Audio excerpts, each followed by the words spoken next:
Hello বন্ধুরা, কেমন আছো তোমরা সবাই? তো দেখো আমার হাতে এটা কি, এটা একটা মিশো থেকে পার্সেল এসছে। আর এটা আমি কিনিনি, এটা আমার ছেলেকে একজন ঠাম্মি, ওর ঠাম্মি গিফট দিয়েছেন, একজন ঠাম্মি আর কি সম্পর্কে। তো ওটা আমি ওপেন করছি, চলো তোমাদের দেখাই। তো কীরকম এসছে ওরা জানিও না, তো উনি হঠাৎ করেই সারপ্রাইজ দিয়েছেন। তো এটা আমি খুলছি, তো দেখো তোমরা। আমার ছোট্ট সোনাটার জন্য এই গিফটটা পেয়ে আমি খুবই খুশি হয়েছি।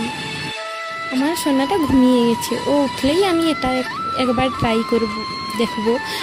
খুবই আমার তর্স হয়েছে না যে কীরকম লাগবে ওকে, কিন্তু ও তো রাখতেই চায় না, জামাই পরতে চায় না, ওটা কি করে রাখবে আমি সেটাই ভাবছি।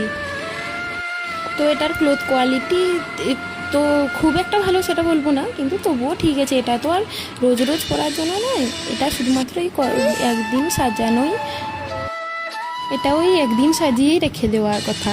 আমি আরও একটা ধুতি পাঞ্জাবি অর্ডার করেছিলাম ওর 6 মাসের অন্নপ্রাশনে, ওটা আলমারিতে পড়ে আছে, ওই একবারই পড়েছিল। যাই হোক, খুবই ভালো এসছে এটা।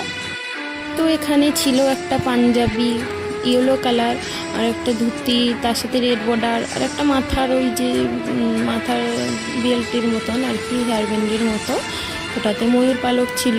আর একটা বাঁশি ছিল, বাঁশিটা বাজছিল অনেক সুন্দর, সেটা বাজছে, কিছু নেই, শুধু গর্ত করা আছে তবুও বাজছে। আর এই যে একটা ও কাঁধে নেওয়া হয় এই যে ওড়নাগুলো, তো এটা ছিল। তো কেমন হয়েছে